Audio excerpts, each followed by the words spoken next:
Bonsoir Christian Jacob. Bonsoir. Merci de nous avoir rejoints. Donc, un autre UMP, président du groupe UMP à l'Assemblée nationale, député de Seine-et-Marne, également réélu, comme Valérie Pécresse tout à l'heure.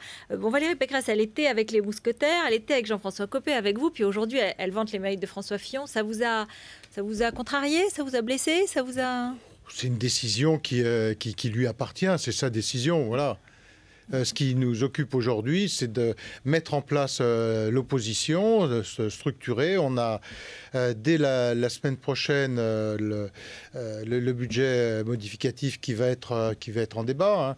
Et ça va être là l'occasion de faire tomber les masques. Avec toutes les annonces qui ont été faites par la gauche, eh bien, ce collectif budgétaire va permettre d'appuyer et de montrer quelle a été d'ailleurs la démagogie des annonces de campagne. Et on va voir combien aujourd'hui la France qui travaille va devoir payer la note, puisque c'est une baisse nette du pouvoir d'achat avec la suppression des heures supplémentaires, l'augmentation des cotisations vieillesse pour les salariés. Et ça, c'est pas les patrons du CAC 40, c'est les ouvriers, les salariés qui vont payer la note. C'est l'augmentation du coût du travail aussi pour les entreprises. Donc vraiment une pénalisation à la compétitivité des entreprises. Et tout cela, eh bien, on va en débattre. Je vois que, contrairement à, j'entendais tout à l'heure les représentants du groupe de Jean-Louis Borloo, groupe radical et centriste qui s'est constitué et qui disait on va être une opposition qui dira quand les choses sont bien et qui dira quand les choses sont mal.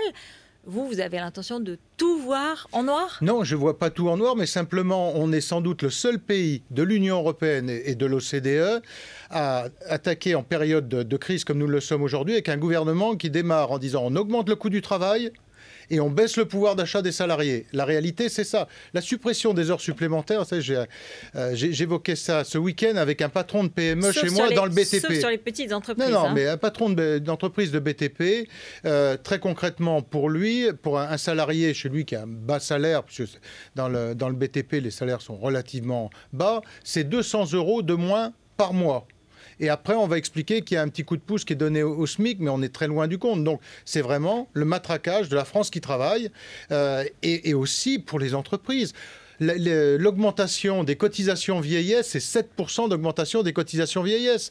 La défiscalisation, la suppression, la défiscalisation des heures sup, c'est aussi une augmentation du coût du travail. Donc vous pensez qu'il ne fallait pas réagir à cette nécessité de trouver entre 7 et 10 milliards d'euros pour combler et pour arriver aux objectifs de déficit budgétaire promis à Bruxelles? Mais si, mais c'est de réduire les dépenses. Or, on fait exactement le contraire. 1 milliard de réduction, 1 milliard de réduction dans le collectif budgétaire, 1 milliard de gel des dépenses. Non, attendez, c'est aussi l'explosion et le matraquage fiscal, parce qu'encore une fois, la suppression de la défiscalisation des heures supplémentaires, c'est bien les classes ouvrières qui vont payer la note. L'augmentation du coût du travail pour les entreprises, c'est moins de compétitivité pour une entreprise, donc moins de résultats, donc moins de création d'emplois, donc moins de croissance. C'est effectivement ça qui a été mis en place. Revenons un petit peu à ce qui s'est passé cet après-midi à l'Assemblée nationale. Claude Barthelone, donc élu président, on va l'écouter.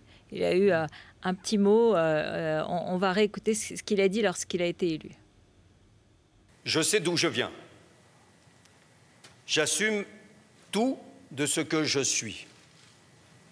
Un fils de prolétaire, un enfant de Tunis, né de père italien et de mère maltaise qui, un beau jour de 1960, dut transiter en 24 heures d'une rive à l'autre de la Méditerranée.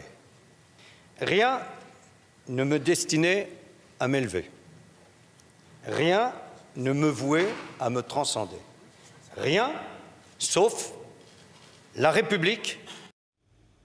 Voilà, on vous a vu écouter ce discours de Claude Barthelone. Un beau discours. Ouais. Moi, j'ai apprécié le discours de Claude Barthelone. Et vous pensez que ce sera un bon président de l'Assemblée nationale? Comment Écoutez, voyez-vous les choses? on le jugera à l'aune des faits. C'est un parlementaire aguerri, c'est quelqu'un qui connaît parfaitement bien l'Assemblée nationale, qui a une longue expérience politique. Donc, je ne doute pas qu'il sera un bon président, mais on ne va pas lui donner un chèque en blanc non plus aujourd'hui. Non, mais en tout cas, pour vous, c'était le meilleur des candidats? C'est le candidat qui a choisi la gauche. Voilà, c'est le PS qui a choisi son candidat.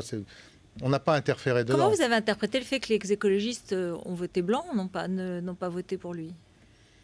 Je trouve, bon, c'est surprenant, mais ça, c'est l'amalgame de la gauche hein, qui règle leurs affaires entre eux. Vous savez, de la même façon que, si j'ai bien compris, on va se retrouver avec une série de groupes à 15 députés, je trouve que tout cela n'a pas beaucoup de sens, parce que, bon, d'une part, ça va être une dépense de moyens supplémentaires, et d'autre part, créer des groupes à 15, que ce soit le Front de gauche, les radicaux de gauche et les écologistes, chacun son groupe de 15 personnes pour avoir des moyens de fonctionnement. Enfin, je trouve que tout cela n'est pas très cohérent et puis ça ne ressemble pas à grand-chose d'avoir un groupe de 15 députés.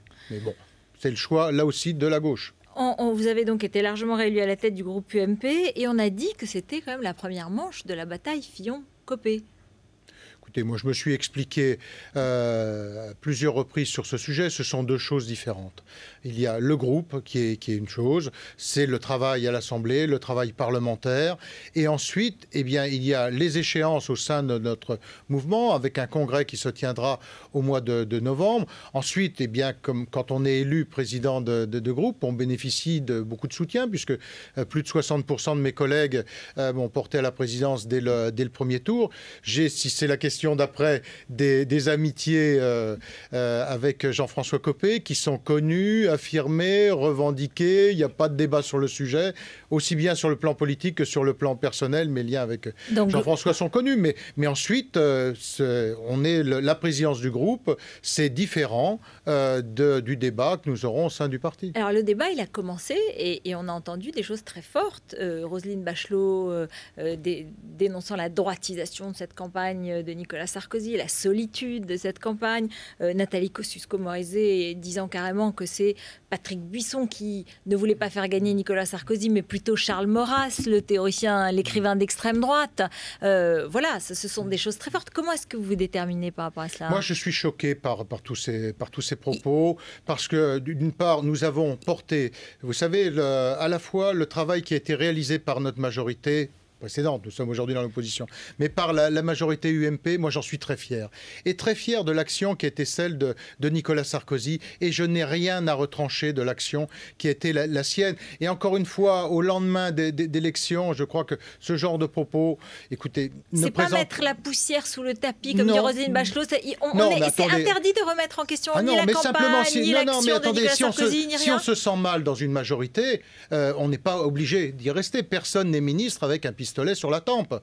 Elles auraient dû partir avant. Non, je ne sais pas, moi, mais c'est leur responsabilité. Moi, je n'accepte pas ces critiques. D'abord parce que c'est le travail de notre majorité de l'époque. Et moi, je suis fier de ce que nous avons réalisé à l'UMP, fier de toutes les réformes qui ont été portées par le gouvernement et à l'initiative du président de la République. Et surtout très fier d'avoir fait campagne à ses côtés. Mais ce débat, il va se poursuivre, vous le savez bien, parce que même Jean-Pierre Raffarin, qui est aux côtés de Jean-François Copé, dit... Mais nous aurons bien entendu, c'est normal, au lendemain d'une présidentielle et d'une législative que nous avons perdu, il est normal de refaire un travail de fond, mais en s'appuyant sur le bilan qui est le nôtre. C'est ça notre socle de départ. C'est les réformes de fond que nous avons faites. C'est la réforme des retraites. C'est pas la campagne, c'est ça? Non, mais ce que je vous pose comme question, on ne doit plus reparler de la campagne présidentielle. Mais on peut parler de ce que l'on veut. Simplement, moi, je l'assume. Vous savez, si j'étais aux côtés de Nicolas Sarkozy dans cette campagne, c'est parce que je m'y sentais bien. Quand on se sent pas bien dans une campagne, on la fait pas. Donc quand elles disent droitisation, flirt avec des valeurs contraires au gaullisme peut-être, ou etc. Tout ça, mais nous avons eu, mais attendez, mais les comités de campagne, et on avait chaque semaine un comité de campagne, tout le monde a travaillé dessus, et encore une fois, cette campagne, on doit en être fier. Le projet qui a été porté par Nicolas Sarkozy, on doit le porter avec fierté, parce que c'est sur ce bilan que l'on construira l'avenir. Et c'est comme ça qu'on avance dans la vie politique, en étant fier de l'action que l'on a menée. Et puis à partir de là, bien entendu, demain sera différent d'hier, c'est évident. Mais simplement, on s'appuie sur le bilan qui a été le nôtre, parce que toutes les réformes de fond, je vous ai dit, sur la retraite, sur la réforme des universités, sur l'allègement des charges pour les entreprises, tout ça, nous avons beaucoup... Sur l'apprentissage, autant de réformes qu'il faut valoriser. Aucune remise en question ni de la personne, ni du ton de la campagne. Vous dites aujourd'hui, on parle du bilan. C'est tout. Le bilan, c'est aussi... On ne parle pas du bilan. On s'appuie sur le bilan pour reconstruire un projet de façon à aller à la conquête à la fois des prochaines échéances, qui seront les élections municipales et ensuite des législatives dans 5 ans. Valérie Pécresse, il y a un instant, disait François Fillon est le meilleur pour rassembler. Et c'est une chance d'avoir François Fillon, qui est le plus rassembleur de toute la famille et des différences à l'intérieur de la famille de l'UMP. Écoutez, le choix des candidats, d'abord, il faudrait que les gens soient candidats. À ma connaissance, François Fillon n'est pas candidat à ce stade. Donc, c'est un choix qui viendra après. Pour le moment, ce qui est important... Mais ce que vous dites, Jean-François Copé, c'est lui qui peut rassembler. C'est de poser l'opposition... D'abord, parce que aujourd'hui, c'est d'éviter l'irréparable qui risque d'être fait quand on voit les déclarations du chef du gouvernement, quand on voit l'isolement dans lequel François Hollande est en train de mettre la France aujourd'hui, parce que c'est bien ce qu'il est en train de faire en faisant ce pas de deux avec l'Italie, avec l'Espagne, en voulant isoler l'Allemagne. Tout ça, ce sont des petits calculs. Je crois que l'intérêt, c'est de faire avancer la France ensemble avec un moteur qui est bien entendu qui se construit avec l'Allemagne. Je reviens juste un instant sur le bilan, parce que ce soir, l'INSEE publie des chiffres. 0,4% de croissance en 2012 et baisse du pouvoir d'achat attendu en 2012, la plus forte depuis 1984. Or, 2012 jusqu'au 6 mai, c'était votre majorité. Mais, là, concrètement, les mesures qui sont annoncées, augmentation des cotisations vieillesse pour les salariés, augmentation des cotisations vieillesse pour les chefs d'entreprise, suppression des heures supplémentaires, ça, c'est de la perte de pouvoir d'achat nette qui va être décidée par ce gouvernement si nous n'arrivons pas à inverser la tendance, c'est-à-dire à l'appeler à la responsabilité. Et cette perspective de croissance de 0,4%? On est dans une période de crise. Aujourd'hui, d'ailleurs, sur les rapports qui sont faits, tout le monde reconnaît la qualité de la politique qui a été menée par Nicolas Sarkozy, à savoir de réduire les déficits. C'est bien ça, à la fois dans le rapport de la Cour des comptes et dans celui de l'INSEE, c'est cela qui ressort. C'est-à-dire qu'il faut continuer sur cette voie de la réduction des déficits, mais simplement, là où on diverge avec la gauche, c'est que nous, on ne réduit pas les déficits en matraquant et en augmentant les impôts, mais en réduisant les dépenses. Merci beaucoup, Christian Jacob, d'être venu sur le plateau de BFM TV. Restez avec nous, c'est Alain Marchal, bien sûr, et je vous rejoins avec Olivier Mazal.